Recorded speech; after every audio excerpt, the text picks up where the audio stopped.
Ancient Astrology, the Enigma of Dr. Arjun Sinha and Watchers Who Are Everywhere. The World's Oldest Prophecy, Decoding the Bhrigu Samhita Mystery. Episode 3. Early the next morning, after meditating and showering, Dave phoned Professor Bhagat Ram Kamal to see if he actually knew Dr. Sinha, but the professor couldn't be reached. Dave tried Kamal's son, who lived nearby in Guagon, but again to no avail. Dave then Googled for newer information about Sai Baba because after the guru's untimely death in 2011, he had lost interest in him. What he found startled him, since he realized that what may be motivating his attackers had more to do with money than Sai's tainted reputation. The British newspaper, The Guardian, reported the following. Now, though, it is riven by scandal. The guru's closest aides have turned on each other. There are claims of death threats being made, and the police have been called in. The edifice began to crumble when members of the Sathya Sai Central Trust, which runs the ashram, a religious center, decided that speculation about what might be inside the guru's private chambers was getting out of hand. The rooms had lain apparently untouched since the 84-year-old spiritual leader was taken ill in March. The trust decided to open the rooms, but with caution. The police were kept at a distance and the media were locked out. A select group assembled, including the controversial figure of Satyajit, Sai Baba's carer, apparently the only person who could penetrate the chamber's elaborate security. They took the lift to the first floor, opened the door, and stepped inside. What they found made even the wildest rumors seem tame. Stacked around the room were piles of gold, diamonds, and cash. Cashiers with counting machines were summoned and reported that the haul included $1.6 million in rupees, 98 kilograms of gold, and 307 kilograms of silver. No figure was provided for the diamonds. The trust denied any previous knowledge of the hoard, said it had immediately paid tax on its value, and denied any impropriety. If the trust hoped that would satisfy the millions of devoted followers who had sent money from around the world in the belief it would be used to spread Sai Baba's teaching or help educate the poor and treat the sick, it was mistaken. The love and compassion of which he preached gave way to rumors of more treasure hidden away around the sprawling building, of false ceilings and further underground hoards. Meanwhile, Sai Baba's niece, Chaitanya Raju, claimed she had received death threats for complaining about the search. One source within the ashram said, "The police have definite intelligence of the existence of secret vaults and concealed storage in false ceilings and behind false walls in Sai Baba's personal living quarters. They strongly believe that the wealth hidden there could be much more than what was actually found, perhaps on a staggering scale." Suspicion began to grow that vast sums had already been smuggled out.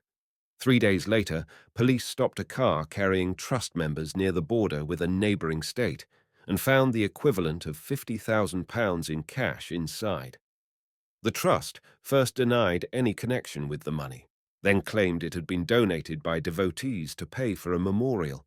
The revelations have tested the faith of even the staunchest devotees, said a former member of Sai Baba's security and intelligence wing.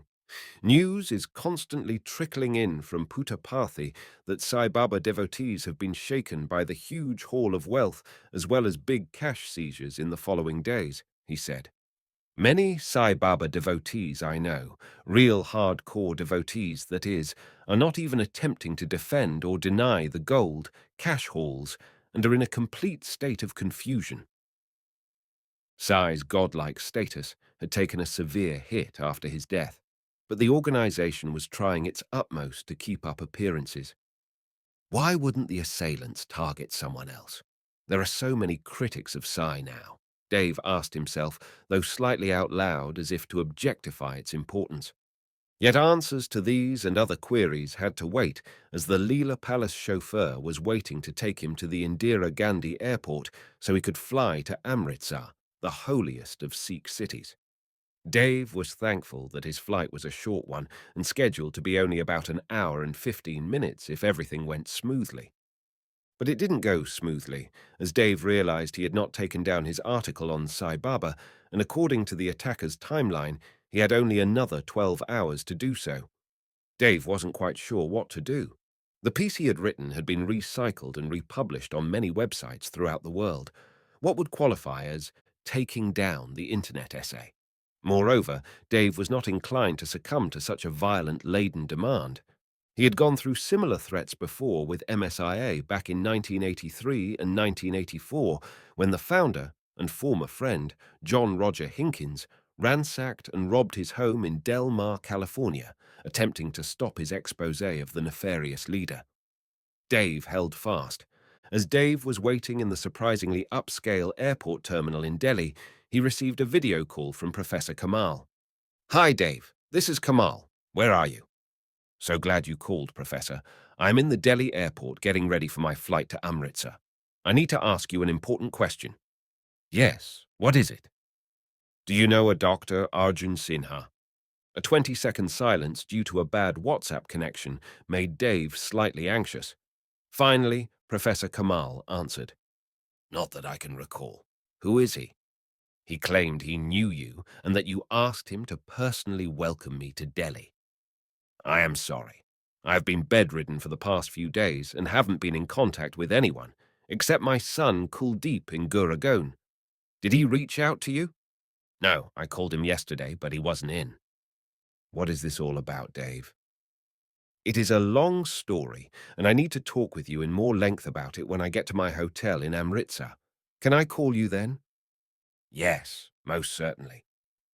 As Dave and Kamal finished their phone call, there was a public announcement from the front desk of Vistara Airlines. "Can Dr. David Lane come to the front ticket counter at Terminal 3, Gate 14? Hearing the message, Dave picked up his portable suitcase and proceeded to the counter. He was greeted by a polite young Vistara representative who asked him to follow her to the business class lounge, which was upstairs. "What is this about?" Dave inquired, wondering if it had something to do with his ticket. "No, sir. We received a phone call from the Delhi police station, and they wish to speak with you in private." As Dave entered into the finely appointed lounge, which was empty, a tall Sikh police officer named Ranbir reached out his hands to greet him. "Sorry, Dr. Lane, for this interruption, but we got an update on your case." "Good. What's the latest?" "We checked the video surveillance cameras in the lobby, and we believe that the two attackers were most likely American or European. We interviewed several hotel personnel who were working that night, and we have a couple of good leads. Is there anything that you remember that was distinctive about them that would help us further in our investigation?" "I wish I could be of more help. It was so dark, so abrupt, that I have few details." The officer looked down and seemed to be frustrated by Dave's inability to provide a better description. Then, taking a look at his smartphone, he asked another question. "Did you happen to notice their shoes?" Dave replied. "That is a good question. When I got pushed to the floor, all I could see were their pants and shoes. Yes, I do actually. One of them was wearing shoes similar to mine. We call them Vans in California. Not sure if they were the same brand, of course, but definitely no shoelaces." "Very good. That is a useful detail. Okay, thank you for your time. Didn't mean to delay you. Your plane is ready now. Have a good trip.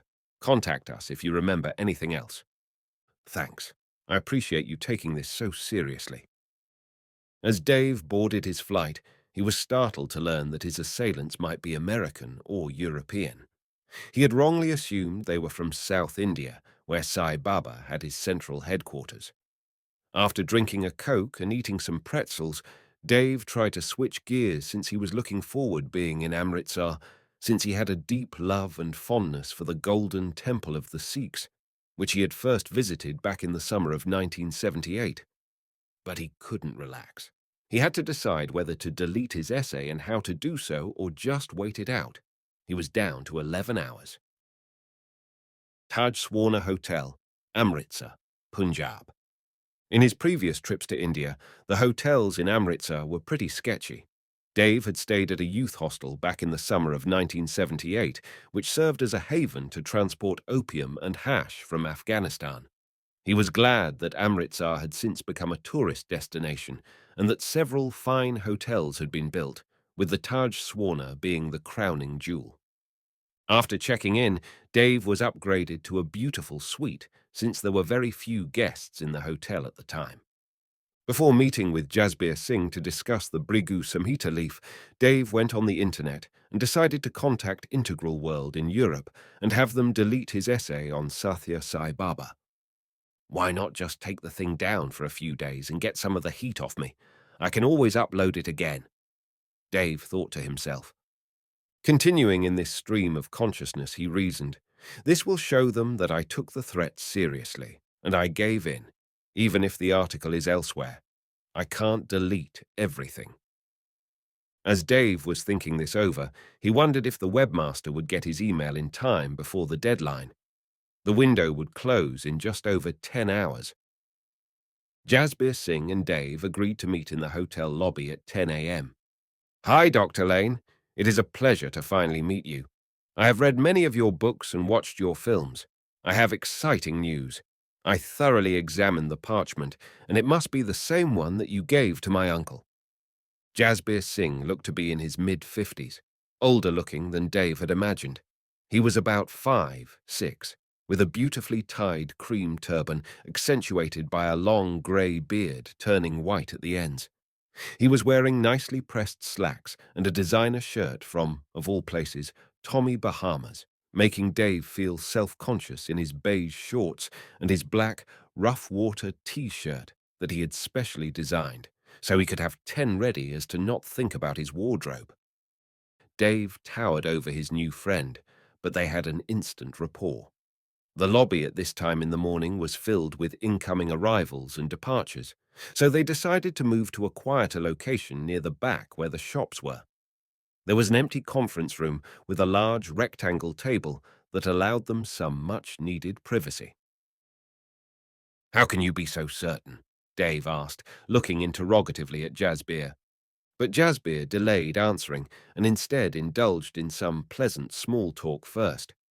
Jasbir then explained to Dave that he thought it wise not to bring the original Bhrigu leaf in fear that it may get damaged given its fragility. Instead, he made several excellent photographs of the parchment, each from different angles, but all splendidly clear. He even had them printed on fine, glossy paper. Dave was slightly disappointed since he wished to examine the original leaf, but understood Jasbir's reluctance since the drive from Jalandhar to Amritsar took several hours, and given the summer heat and humidity, who knows what accidents may happen on the way. They both hunched over the photographs and examined them closely. Although Dave had studied Devanagari script years ago at the Landau language school in Mussoorie, he was not conversant with Sanskrit. Thankfully, Jasbir had studied Sanskrit in Benares and was reasonably well versed in its peculiar nuances. The Bhrigu photograph contained drawings of certain astronomical signs, including the position of the moon and the sun. The text was quite faint, but still intelligible. In examining the leaf, I believe it is in Nagari script, which dates back about 20 centuries, Jasbir explained to Dave. Continuing, Jasbir went on, however, it is not the script of the Vedic period, nor of the time period that the esteemed Rishi sage, Bhrigu, would have lived. Yes, the astrologers told me that many of the original leaves had been copied from earlier ones, Dave chided in, but we cannot be sure from just a photograph about its age. Being impatient by nature, Dave then proceeded to ask again, can you tell me precisely what it says? Yes, I most certainly can, but it is quite unbelievable, Jasbir responded. Very slowly and very meticulously, Jasbir read the following. A young man from across the sea named David Christopher Xavier Lane has come with a Swami and a Pandit. He is here to study Dharma and meet with many saints and rishis. In his previous life, he was a yogi in Calcutta and practiced many austerities. He is destined to make the Bhrigu Samhita known throughout the world. He may keep this leaf, since he is an unbeliever. Well, The text sounds familiar, almost word by word with what I heard with your uncle back in 1978. Yet, I don't remember the pronunciation of the name Xavier in that fashion. Is that name really there? Yes, Dave. See, here is the sound approximation. Hmm, does it say anything else? It most certainly does, but a section seems to be missing, as if it were torn. What is left is cryptic, to say the least. It sounds like a riddle or a puzzle of some sort. Putting his reading glasses on, since the lettering was much smaller, Jasbir read the message. Each leaf on a tree makes a unique sound, but put all the leaves together and it produces harmony. One leaf is necessary but not sufficient. What does that mean? Dave asked. Jasbir didn't give a reply, seemingly lost in a random thought, so Dave asked again, Jasbir, what do you think such a convoluted saying means? Jasbir shook his head, left to right. I haven't a clue. At this stage, after putting the photographs safely away in his iPad binder that looked like an old leather book, Dave asked Jasbir if he wanted to have an early lunch with him. Jasbir readily agreed, touching his stomach and mentioning that he hadn't eaten breakfast. So they went to the hotel's main restaurant, which was serving an Indian buffet with a rich offering of aloo gobi, matar paneer, raita, garlic naan, dal, and such delectable desserts as kheer and gulab jamun. As they ate, Dave asked Jasbir when it would be possible to see the actual parchment. It is yours to keep, Dave. The Bhrigu instructed for you to have it. I should have brought it with me today. Perhaps you can come to my home in Jalundur? Yes, I will make certain that my driver can rearrange his time accordingly, and we will come by tomorrow in the afternoon. I want to visit the Golden Temple tonight. It is a worthy pilgrimage, and I want to do some more filming. I had made an earlier film about it. Did you see it by chance? No, but is it on your channel? Yes. And with that, they both finished up their lunch, and after Jasbir gave Dave his exact address with the GPS coordinates via Google Maps, they hugged and said goodbye. As Dave was leaving the main lobby to go back to his suite, he decided to check and see if his article on Sai Baba had been taken down. It was still up. That's a bummer, Dave said to himself, though slightly out loud. Then Dave checked his email on his phone. Scrolling through much of the spam that had built a nest in his inbox, he noticed a new message from Michael Noel with the intriguing subject heading of, Need to talk about the Twitch aliens. The text read as follows. Dear Professor David Lane, may the blessings of the Beyond God be with you. I was recently in contact with Christopher Slavins, a reporter from San Francisco. He says you may be investigating into the lost biography of Sudar Singh and his holy teacher, Rebazar Tars. I'm here to help you in anyway. We have a contact for you in Agra that can help you in your research. His name is Raj Khanna and resides at Swami Bagh, Agra 5. If you have any questions, please write anytime. In Beyond God's Eternal Love, Michael Noel, 6th Initiate. Golden Temple, Amritsar, Punjab. After a much-needed nap, Dave called Happy, his driver, to see if they could go together to the Golden Temple that night. Happy was excited to go and said he would be at the hotel in 20 minutes. Dave had first met Swaran Singh back in 2017 when he was assigned as his designated driver. Swaran liked to be called Happy, and Dave soon discovered it was a perfectly apt description of his personality. Happy was about 5'8", with a receding hairline and a closely cropped beard. He was, also, the perfect guide. Before going down to the lobby, Dave looked at his phone and realized that it was 30 minutes past 7. He quickly took a look on the Integral World website to see if the Sai Baba article had been taken down. No such luck, it was still posted. Dave wondered what would happen next, but he put it out of his mind, since there was nothing he could do about it now. He then reminded himself to call Professor Kamal, but he was not in. As Dave got into Happy's car, he reminded him of their last visit to the Golden Temple, which he described in detail in the introduction he wrote for a new illustrated edition of Guru Nanak's majestic Sri Japji Sahib. Happy knew the ins and outs around the complex, which had been dramatically renovated with a delightfully inviting promenade brimming over with small shops filled with pictures of the Sikh gurus, Indian dresses, trinkets, and food stalls. The early evening crowds were quite festive, and though the Golden Temple is revered by all Sikhs, it was not in the least solemn. Rather, it was a joyous celebration for the pilgrims who were eager to have the darshan of the Sri Guru Granth Sahib. Dave loved the feeling he would get when he entered the compound. He also particularly relished the parshad, blessed food, that was given to the pilgrims near the entrance to the sacred Gurudwara. He also felt supremely safe here, even though there were no formal security checks or metal detectors. Dave reasoned that the devoted Sikhs would never allow anyone to get harmed in such a holy atmosphere. However, before Dave and Happy made their way past the shopping plaza, he got a message on WhatsApp.